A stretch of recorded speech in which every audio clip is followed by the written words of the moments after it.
Luke, you have been CEO, you're president, CEO, and chairman of Albemarle. You've been CEO since 2011, but I think you joined the company in 2003 or 4? Yeah, that's right, end of 2003. Okay. Since 2011, Albemarle stock is flat, right? Yeah. Since your acquisition of Rockwood, right, it's marginally up. And that acquisition of Rockwood, if for our listeners, I've written about this, in 2014 was announced, was done at 14.4 times trailing EBITDA, $6.2 billion, and it was followed quickly thereafter by a sell down of Chemitol for $3.1 billion to repay the debt. But Wall Street was somewhat saying that you paid too much for Rockwood. Bottom line, it was a bold bet. Seifi Ghasemi at Rockwood has a very long and storied history. As I view this move by you, it was a bold bet on lithium. I think you were saying lithium was growing 2 or 3 times GDP at the time. It's now growing 4 or 5 times GDP. I think I met you the first time at your investor day. I have your investor day deck, with me, which was 2017. At that time, your market cap was $11.5 billion. It then went to kind of $15 billion. We're now sitting here below $7 billion market cap. It's really astonishing. So I've been advocating. I came into your stock. I'm a shareholder around 90. I never, all those years, it went too far, too fast.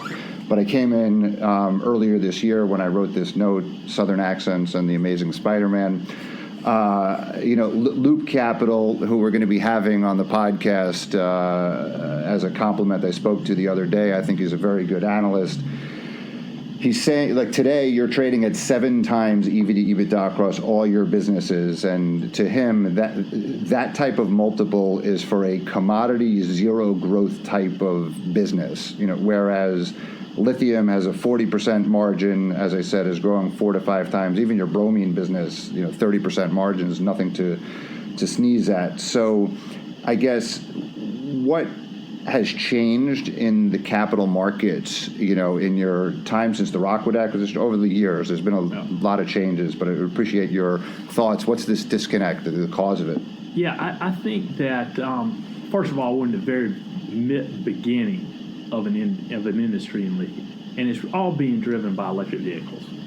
And when you look at that astonishing growth, and we've put data out there, all the growth is really driven by EVs. We're very early in the maturation of that business. This is the first time that we've seen in that maturation of the EV business that we've seen a little extra capacity of lithium carbonate, and price comes down in China. And I think there's been a gross overreaction to that. And people are treating lithium as a block trade, right? There was probably, when the stock was up at $130 a share, $140 a share, there was probably too much euphoria that drove it at that point in time, and a lot of people tried to get in at that point, right? They wanted to build more assets. It was easier for them to get money. So in China, they were building some carbonate plants that they were going to source from Western Australia with rock. Those are online now, and we've got some for a small time, I think, some excess capacity that's driving carbonate pricing down, and those who were playing the market, for lack of a better word, or playing that price game, getting more, are getting hurt right now. And so it's a block trade. It's unbelievably frustrating. But as I said before, if you look, it appears if you put a reasonable multiple on our catalyst business, a reasonable multiple on our bromine business, a reasonable multiple on our fine chemistry services business, traditional multiples that have been paid in that industry, you get at our price today, below $7 billion market cap, you get lithium for free. And you're talking about a company that's grown double digits, and double digits. So I think that we've got to keep delivering profitability, but what people don't see is the market grew roughly 50 to 60,000 met tons in this year, in 19 is what it'll do. Next year it ought to grow 60 to 70,000 metric tons. Well, who's bringing capacity on next year? Albemarle's not. SQM's not. They've delayed it. Tianqi's delayed it. So really you got a 2-year spot where you're going to have growth of somewhere around 120 to 130,000 metric tons on the demand side. and on a market that's not adding that kind of capacity. So it's going to tighten right back up. And I think that people need to look at it for the long term. I also think what's hurting us is what's hurting the overall market is there's tension in that market. Shareholders are nervous. Investors are nervous about what's happening with trade with China. How's that going to impact EVs? How's that going to impact rare earths for our catalyst business? What's going to happen here? There's uncertainty. And in times of uncertainty, people get more cautious and they get more nervous. And I think then you have a little bit of news about somebody changing the number or somebody reducing the volume, and all of a sudden there's a ripple effect. And I think that's where we're in right now. So people focusing too much on the short term, not enough on the long term. And I don't think they're really looking at, from the Albemarle perspective, the quality of the resources that we've been able to acquire, the geographic diversity of those resources, and our capability to be able to, over time, build conversion capacity to thoughtfully and methodically bring that to the market to meet our customers' demand.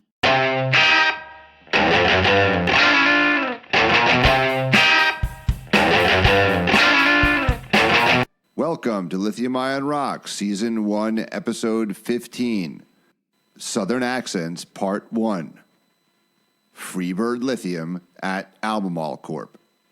That long intro of Luke and me, introduced by the Allman Brothers, Southern Rock Ramblin' Man, and then Leonard Skinner, another Southern Rock Freebird, is just the beginning of a nice journey we hope, Rodney and I and Luke hope to bring to all you listeners. Albemarle is the largest lithium company in the world.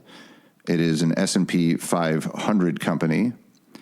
It is one of 50 names that Goldman Sachs puts in their Sustain 50 category. It has a broad, diversified business mix that, in addition to the leading lithium business in the world, includes bromine and catalysts, which are providing excellent cash flow and have reasonable margins in their own right and are growing, maybe 1 or 2.5 times GDP, some 10%, I think, in the bromine business last quarter.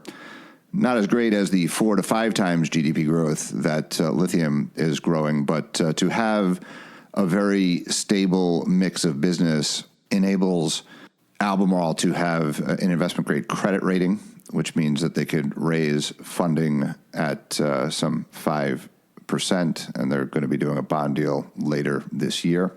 We've broken this into a two-parter covering the gamut of how we see Albemarle, both from an operational perspective and political, geopolitical perspective as well. So we talk about Chile, we talk about China, we talk about Australia, we talk about North Carolina, we talk about Silver Peak, we talk a little bit about Albemarle's competitors, some of the juniors in the space.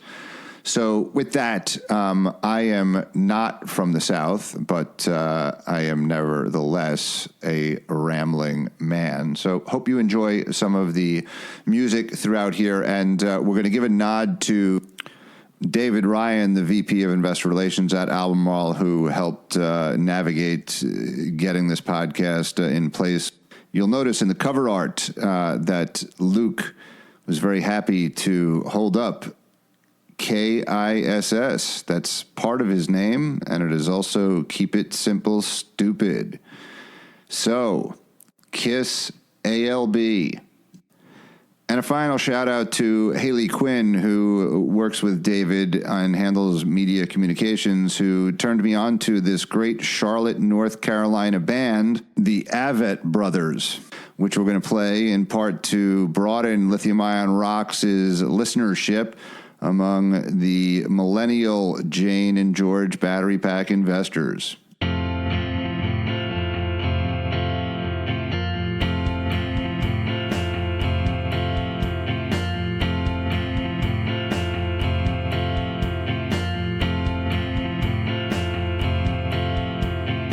Charlie. Hey, how you doing? Thanks for joining us. Sure, man. Excellent, thanks. So let me start. Luke, there's been lots of market commentary regarding the pace or lack thereof in the move to NCM 811. In what year does Albemarle see the demand for hydroxide exceeding carbonate? Sometime over the next 3 to 4 years that I would see that. If we look out further at 2025, what I would see is hydroxide demand being about 2x what carbonate demand is. So I don't know the exact date or when I see it pass, but sometime during that evolution it'll pass. But I think it'll be about 2x in 2025 versus carbonate. Excellent. And that, of course, ties in with your strategy. And given that that Albemarle's focused future production growth on hydroxide, do you then see hydroxide prices commanding a premium over carbonate in the coming years? Well, I think today hydroxide has always commanded a premium over carbonate pricing. For one thing, to get the carbonate from brine, to get hydroxide from brine, you got to go through carbonate. So there's an additional cost there. So it demands a premium to get a similar return today. And I think you're going to continue to see that premium. I don't know if it's going to spread, but I continue to believe there'll be a premium on hydroxide pricing. Okay, great. And on a slightly different tack, we've seen sustainability as a theme gaining traction with the European OEMs, particularly VW and Mercedes-Benz, who are both targeting to be carbon neutral in the future, which at some point must materially influence their battery supply chains. Does Albemarle see sustainability influencing their future strategy? Well, certainly. I think everybody's got to view sustainability. We're dealing with a resource. So if you look at the applicability to Albemarle, water is a critical factor in our ability to produce and how much water we utilize. And that's why in the Salar de Atacama and also in La Negra, at our recent expansion in La Negra, where we're going from 40,000 metric tons, essentially doubling to 80,000 metric tons, we're doing so in a way where we would use no more fresh water at 80,000 metric tons than we did at 40,000 metric tons. There's a cost to that. There's a capital cost to that. We are implementing and putting in a piece of equipment called a thermal evaporator that's significantly expensive, but it's the right thing to do for the sustainability of the business, and it will, over time, drive our costs down. So we are focused on sustainability not only because it's the right thing to do in those communities, but also because it's the right thing to do for our business. Own an electric vehicle. I drive a Tesla. You drive a Tesla. And my wife drives a hybrid. Okay, excellent. Is that the right answer? That's a good. Actually, I said, how many EVs do you own and which ones? Yeah. I do not yet. I'm a perfect candidate for my second car. I haven't yet replaced it. How can you run this podcast and not drive an EV? Well, the Model 3 is the one in my sights, but the performance of lithium shares in the past year has affected the timing of that purchase. Don't I know that, brother? I want to speak a little about Chile, because Chile was a major focus of a lot of news flow last year, from SQM side, from Tangxi SQM side, but also from Albemarle side. So by coincidence, I was at a hotel. I arrived early, and you had a big lithium event at the Renaissance, and I ran into Lenny-Pessagno. Yeah. So I introduced myself and spoke to her, and I'm going to be at this Fast Markets conference in a week or so. I'm speaking on a panel, but I'm also moderating and introducing, and I think I'm going to be introducing the segment where she speaks. But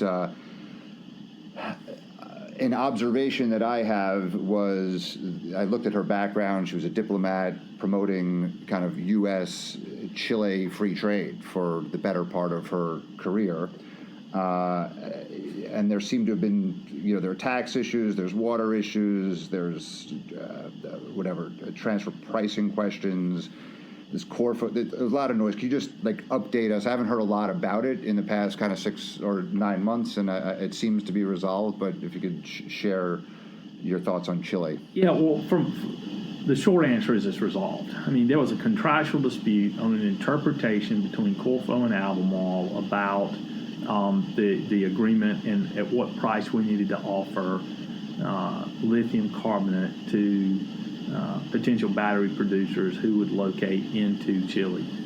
We have run that process. We've reached an agreement. It has no impact on our profitability, has no impact on our royalties.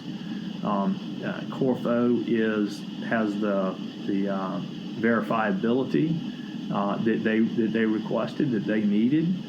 We have the surety that we need. So we've reached an agreement on what that language means, and we are moving forward under that process in compliance with those agreements. And to my knowledge, Corfo is pleased with the compliance at this date. We're paying our royalties and moving forward. We have a pumping permit, and we are pumping within that permit from a water standpoint. There are always transfer pricing questions. We have transfer pricing questions across our businesses, and most companies, multinational companies, will have those kind of transfer pricing issues, and we're addressing them in Chile just like we would address them in any other situation. I wouldn't make a bigger deal out of that than that is. It's business. If you run an international business, you know all about transfer pricing, and you understand they're trying to maximize their tax base. Companies trying to minimize their tax payments across the globe. I mean, that's what it all amounts to, and it'll all get worked out in time. And wasn't there some lithium metal component, because you have to sell 25% of at a discount That was to the extent that somebody builds a battery production site, or cathode production site in Chile. So a greenfield construction of a construction of that site, we have an obligation to offer them under our price formula up to 25% of the volume that we produce there. So at 40,000 metric tons, that would be up to 10,000 metric tons under a formula, under a preferred pricing formula.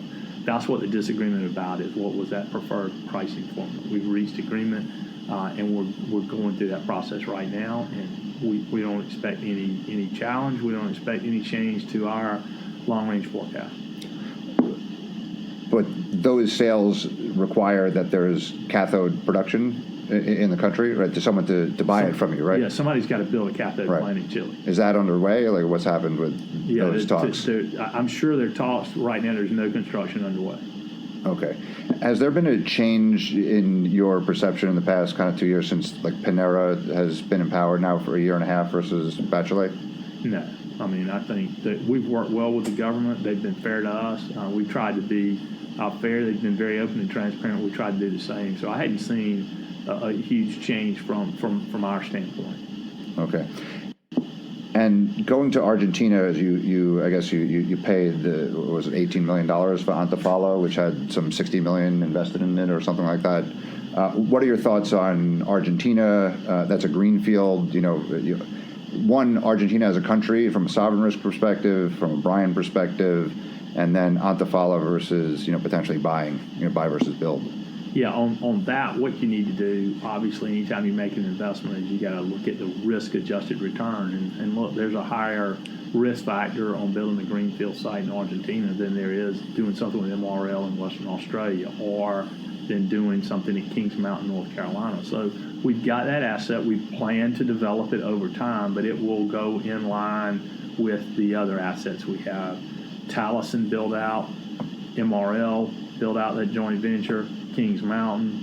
Then we got other additional resources that we'll be able to exploit to the extent that the market demand says we need it. And I expect market demand eventually too, but that's something that'll be developed in the future. And you would view, let's say, North Carolina, again, the buy versus build, if there was an opportunity, I mean, LIvent's very cheap, or Orocobre, any of these, versus, like, if an opportunity came up like that, as opposed to building greenfield? Well, I would look at it. But it's got to be right from a regulatory process. You got to understand what you're paying for and how much, what volume you're getting from that. If you look at Orocobre, the publicly traded piece of it is a manufacturing venture, and a Toyota subsidiary controls all the all the sales. So I'm not sure that one makes a whole lot of sense unless you can gain control over that distribution. And that was very important for you in Wodgina to have 100% marketing rights. So from your perspective, that is key, control of customer interaction? We want to be the face to the market. Okay. What are your thoughts on non-conventional clay assets or geothermal brines? Ganfeng just is participating in Sonora. You have Thacker Pass. You have a bromine asset, I guess. Yeah. What are your thoughts on those? Well, I just think they're not cost effective today. I think that what we got to focus on with our balance sheet and our focus is what are the best assets around the world, and we need to go take those. And we need to have enough volume of the best in the world resources that allow us to maintain relationship with our customers to meet their demand, as well as the best cost structure in the world. So, you know, a lot of talk about the Salton Sea.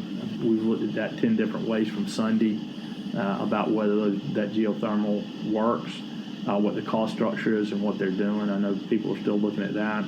You talked about Quebec and Nemaska. The weather there, is that resource going to get done? Are they going to get their funding? I don't know.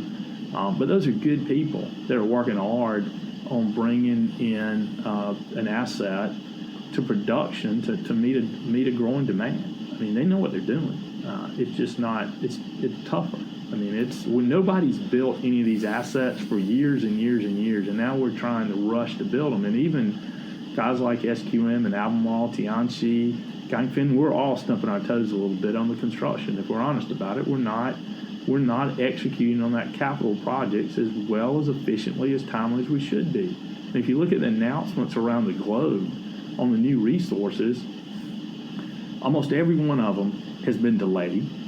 Almost every one of them comes in at a lower concentration than they said they would come in, and almost every one of them comes in at a higher cost than they said they were going to do. So, you know, it's one thing to sit around and talk about it like we're doing today. It's another thing to go out and actually do it and deliver. And I think that's what people are finding out.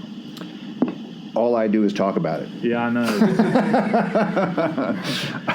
There are a lot of people talking about it, man. So don't feel like the lone stranger, right? And look, it's just, I say that because it's just because it works on a piece of paper doesn't mean it works in practice. And I think that's what Albemarle and other companies are finding out, that the technology to bring this, nobody had built a lithium carbonate plant. Nobody had built a lithium hydroxide plant for years and years and years and years. And then all of a sudden we're going to try to do it in record fashion. And it was to meet a demand, so it was a noble goal. But we didn't it cost more than we thought it was going to cost, and it's taken longer than we thought it was going to take. And when you start it up, there are more kinks in the armor than we anticipated. And I'm assuming that's what you're going to see across the board.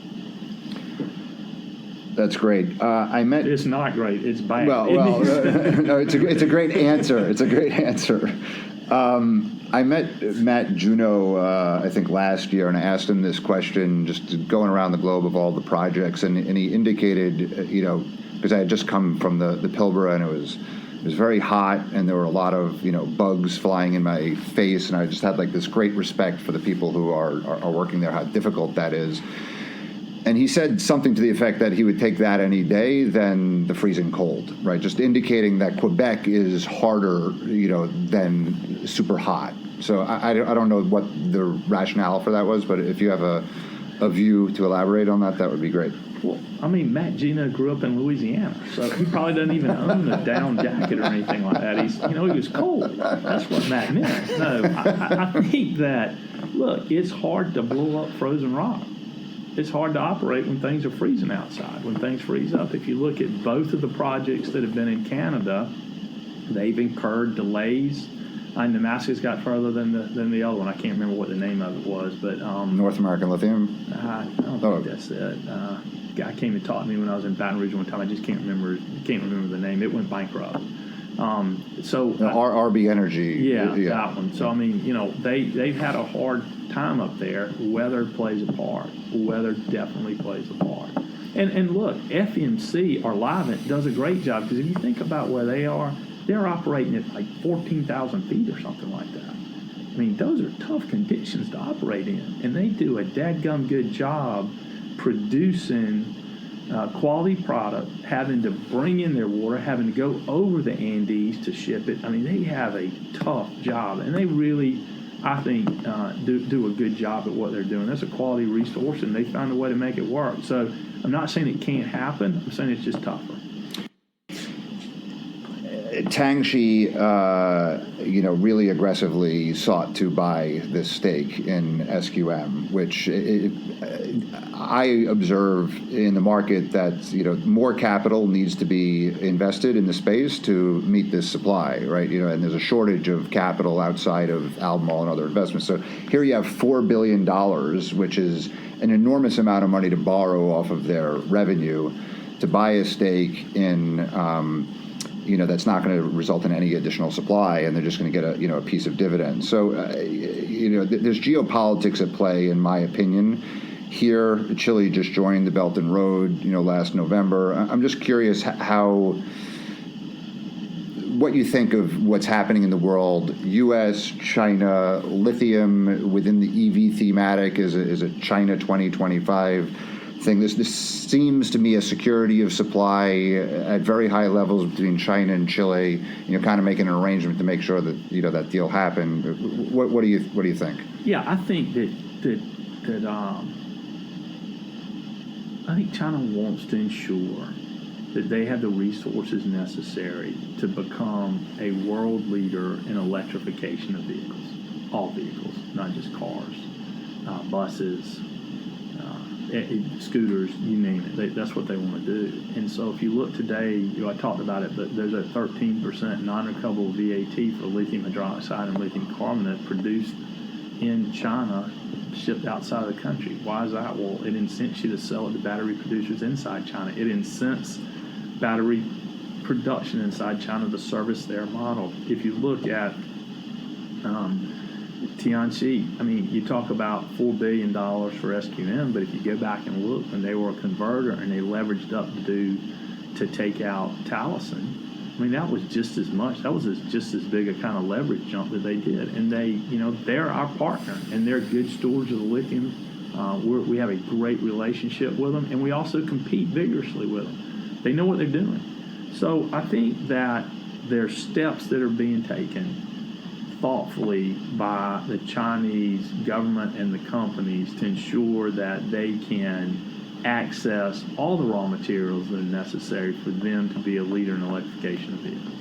And I think you're going to see that continue. And we can kid ourselves all we want to, but Seffi used to always tell me, because he bid on Talison first. I mean, he bid on it first. And I always ask him why he didn't make another bid. He said, because I knew who I was bidding against, and I knew I couldn't outbid him. So and look, he was as big a lithium bull. He was as big a lithium bull as I was. So. We interviewed Tim McKenna, who is the head of government relations there, and he said exactly that. They didn't counterbid because they just knew it was impossible. But to your point, it seems to me like China or Tangxi could ultimately acquire all of SQM, and then if they directed SQM's carbonate right to China at low cost, they'd have a cost advantage. Have you ever done an interview or a podcast with Julio Ponce? Not yet, but I'm going to be there in 10 days, so I'm going to try. So they might, but they're going to have to deal with Mr. Ponce's ownership. And that SQM is his baby. I mean, he started it from scratch, and he and that leadership team that with Patricio de Salmonac, who's now retired, and the current leadership, they have built that. It is a source of pride within Chile and within those employees. And so they have a clear vision of what they can become, not only for the company, but for Chile and for the world. And they will not relinquish that easily or cheaply.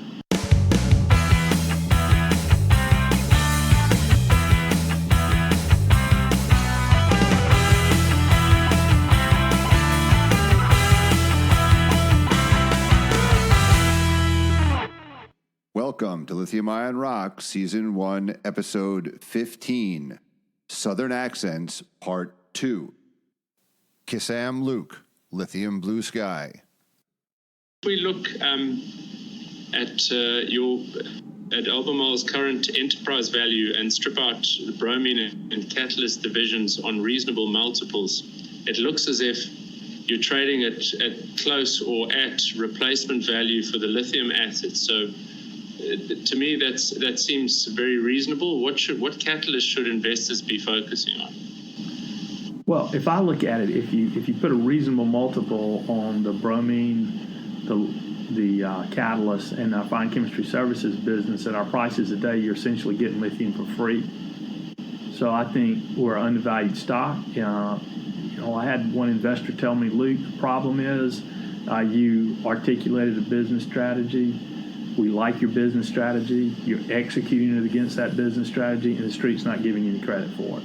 So if you look at our stock, and you look at index pricing out in China, or what the published price is China, we're trading pretty much in accordance with what that lithium price is in China. We're not getting any differentiation on the quality of our business versus some of our competitors. We're not getting any differentiation on our resource base versus what they have, our EBITDA margins, our growth. So it's a lithium block trade right now based upon what people believe the index pricing is in China. That's frustrating to our shareholders. That's frustrating to our management. But we can either whine about it, or we can keep putting points on the scoreboard, keep delivering on that strategy, and ultimately, I believe this is a great place for a great valuation right now. We're seeing a lot more value-based shareholders very interested in the stock, which I think will bode well in the long run.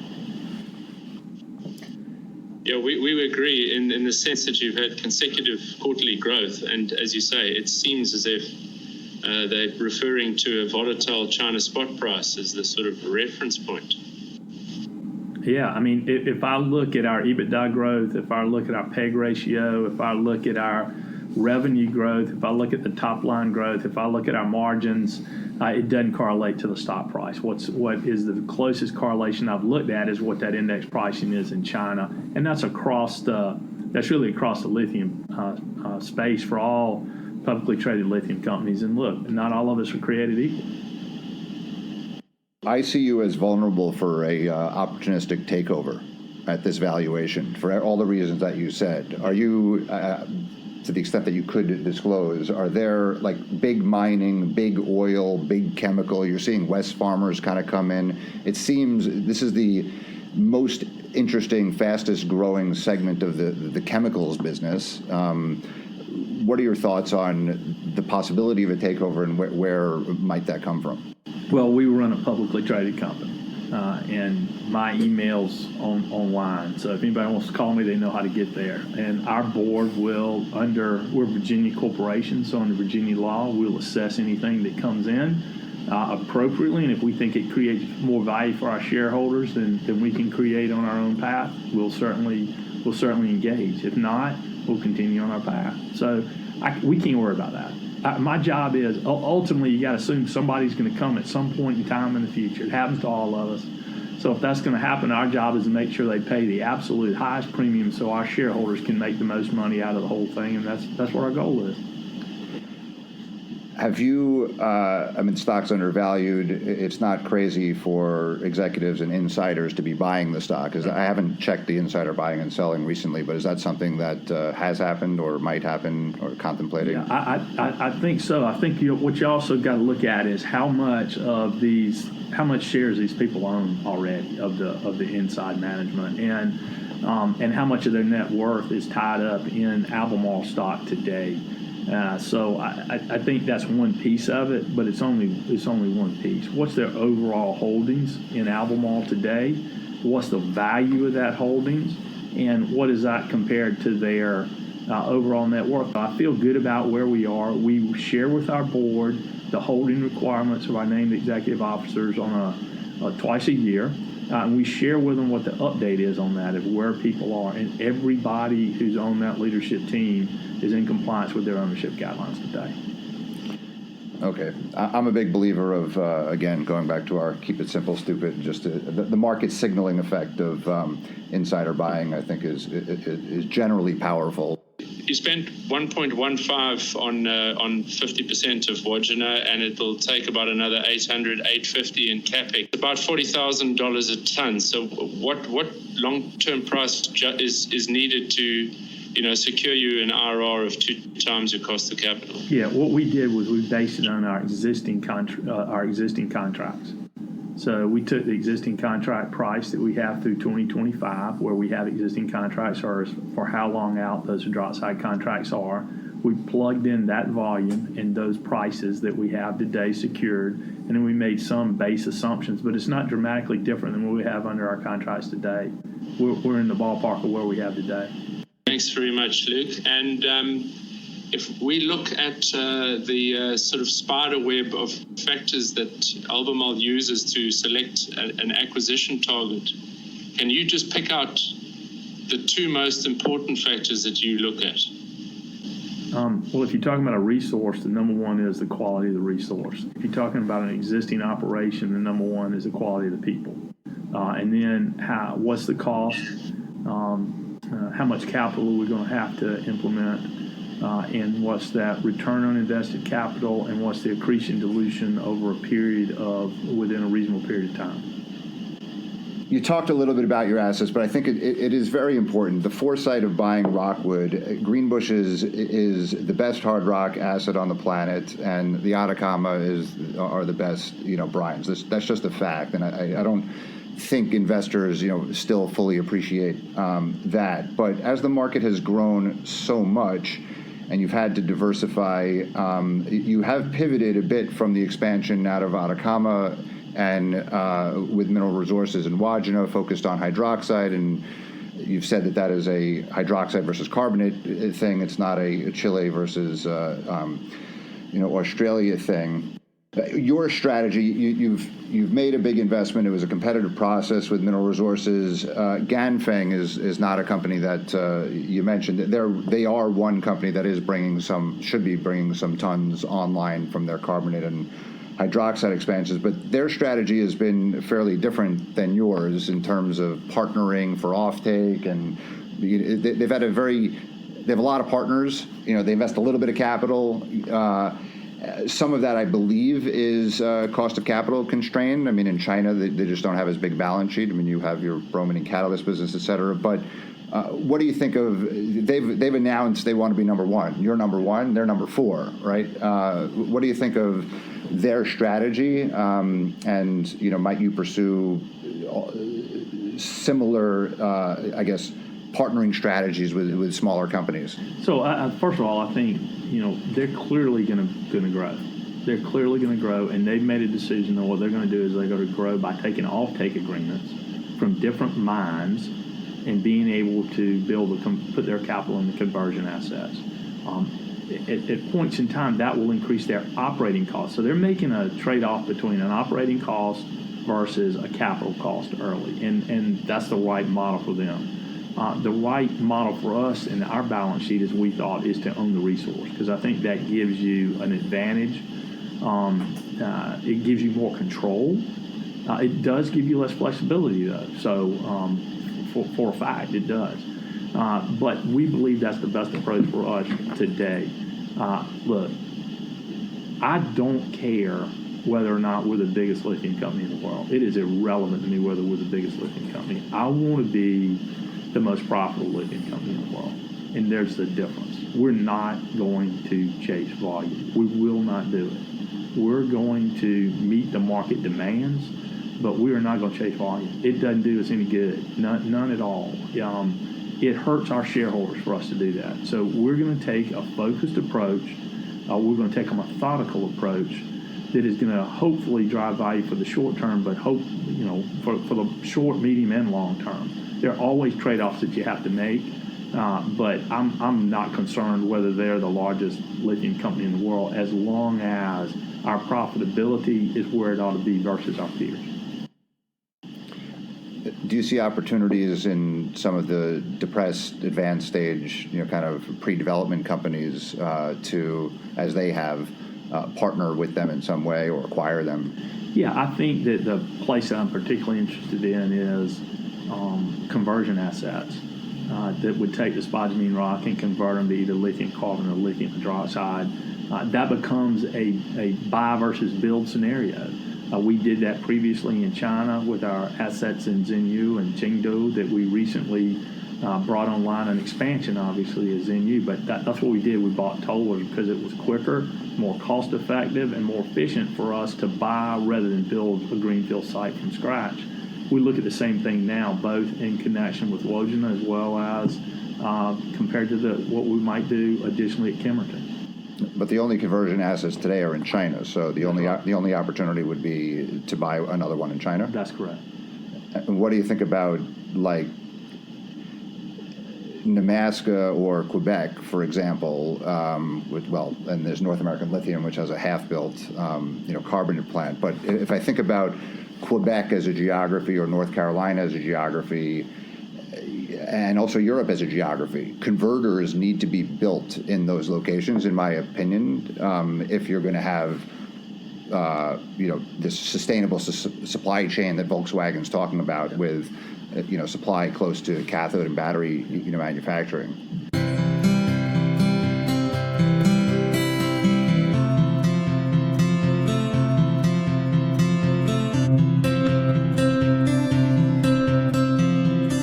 So I think that when you look at it from a cost perspective, it's a whole lot easier to ship lithium hydroxide or lithium carbonate to Europe than it is to ship, spodumene concentrate rock. From a cost perspective, that's going to be a whole lot easier to do. If I look at North America, Kings Mountain is a viable resource, and we've spent, multiple tens of millions of dollars in quantifying that resource. There's no question in my mind that is a world-class asset. The question becomes, how quickly can we get the permits? How quickly can we get the place for the tailings so that we could build that? But we have that right at Kings Mountain that is a viable resource that we could build a world-scale lithium hydroxide, lithium carbonate, or some other lithium derivative plant right here in North Carolina. And it's just a matter of we need to pick our priorities. So right now we build out Talison because it's the world's low-cost producer, have conversion capacity in Australia for that, do this transaction with MRL, and then you'll see us coming with Kings Mountain if the demand requires such. So we're going to be here in North America. We're also looking at expanding in Silver Peak. Can we produce more out of Silver Peak in Nevada?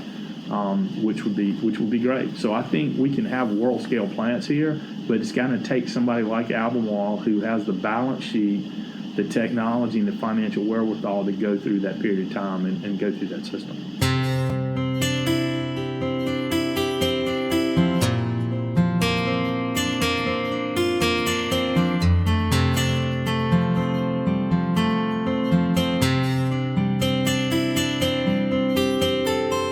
So you are going to issue a bond sometime this year to finance the transaction you announced. So when do you think the timing is to close? I know you said second half, which seemed a very long time for like a joint venture as opposed to an acquisition. So I was just curious about that. And I understand you have an investment grade credit.